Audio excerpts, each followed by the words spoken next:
Hi friends, welcome back to our channel. ఈరోజు మీరు చూడబోయే వీడియోలో 2024వ సంవత్సరం ఆగస్టు 13వ తారీఖు అమ్మవారికి ఎంతో ఇష్టమైన దుర్గాష్టమి. ఈ రోజున ప్రతి ఒక్కరూ దుర్గాష్టమి వ్రతం చేసుకుంటారు.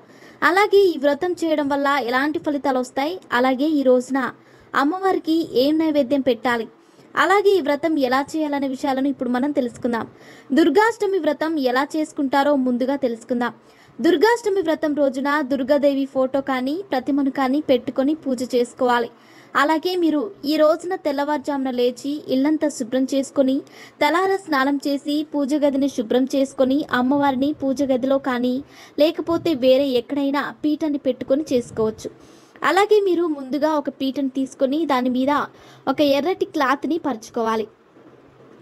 దాని మీద అమ్మవారి ఫోటోను పెట్టుకొని ఆ ఫోటోకి గంధం, పసుపు, కుంకుమలతో బొట్టులు పెట్టి అలాగే ఆ ఫోటోకి పూలదండను కూడా వేసి అలంకరించాలి. అలాగే ఆ పీట మీద ఒక పద్మ ముగ్గును వేసుకొని దాని మీద అమ్మవారి ప్రతిమ ఉంటే దానిని పెట్టుకోవాలి. అలాగే ఈ విగ్రహానికి పంచామృతాలతో అభిషేకం చేస్తే మరిన్ని శుభ ఫలితాలను పొందుతారు. అలాగే ఆ పీఠం మీద 2 దీపపు కుందలను పెట్టుకొని వాటిలో నువ్వుల నూనె కానీ లేదంటే నెయ్యిని కానీ లేక కొబ్బరి నూనె కానీ వేసి దీపారాధన చేసుకోవాలి. అలాగే మీరు అమ్మవారికి పూజ చేసేటప్పుడు ప్రత్యేకంగా మంగళహారతిని ఏర్పాటు చేసుకోవాలి. అలాగే చిన్న కలశాన్ని కూడా మీరు ఏర్పాటు చేసుకోవాలి. దానిలో నీళ్లు పోసి గంధం, పసుపు, కుంకుమ, అక్షింతలు, ఒక పువ్వు అలాగే తమలపాకుని కూడా వేసుకోవాలి. అలాగే కలశం చెంబును బొట్టులు కూడా అలాగే కలశం చెంబుకి బొట్టులు కూడా పెట్టాలి. అలాగే మీరు అచమానం చేసుకోవడానికి ఒక గ్లాస్తో నీళ్లను అక్కడ పెట్టుకోవాలి. అలాగే దుర్గాదేవికి ఎంతో ఇష్టమైన నైవేద్యం పులిహోర, పానకం, వడపప్పు. అందుకే వీటిని ఈరోజు అమ్మవారికి నైవేద్యంగా సమర్పించాలి. అలాగే మీరు పూజ సామాగ్రి అంతా అక్కడ పెట్టుకున్న తర్వాత ఆ పూజను మొదలు పెట్టాలి. ముందుగా మీరు అచమానం చేసుకోవాలి.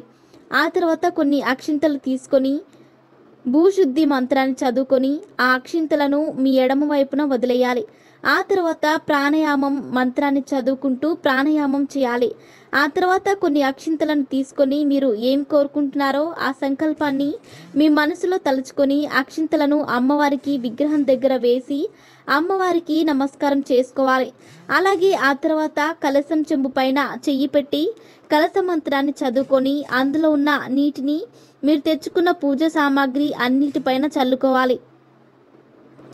ఆ తర్వాత ముందుగా వినాయకుడికి షోడశోపచారాలతో పూజ చేసుకోవాలి. అలాగే వినాయకుడి పూజ పూర్తయిన తర్వాత అమ్మవారి విగ్రహానికి పూజ చేసుకోవాలి. అలాగే దుర్గాదేవికి పసుపు, కుంకుమ, గంధం అలాగే అక్షింతలతో పూజ చేసిన తర్వాత పువ్వులను సమర్పించాలి. అలాగే ఆ తర్వాత అమ్మవారికి ధూపాన్ని సమర్పించి నైవేద్యాన్ని పెట్టాలి.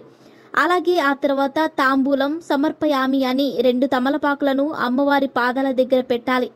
అలాగే అమ్మవారికి మంగళహారతి ఇచ్చి మీరు కూడా కళ్ళకు అందుకోవాలి. అలాగే అమ్మవారికి కర్పూర హారతిని ఇచ్చి మీరు మీ ఇంట్లో వాళ్ళు కూడా హారతిని కళ్ళకు అందుకోవాలి.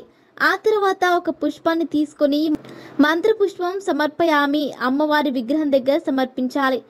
ఆ తర్వాత చివరగా కొన్ని అక్షింతలు తీసుకొని ఆత్మ ప్రదక్షిణ మీ చుట్టూ మీరు 3 సార్లు తిరిగి ఆ అక్షింతలను అమ్మవారి పాదాల దగ్గర సమర్పించాలి.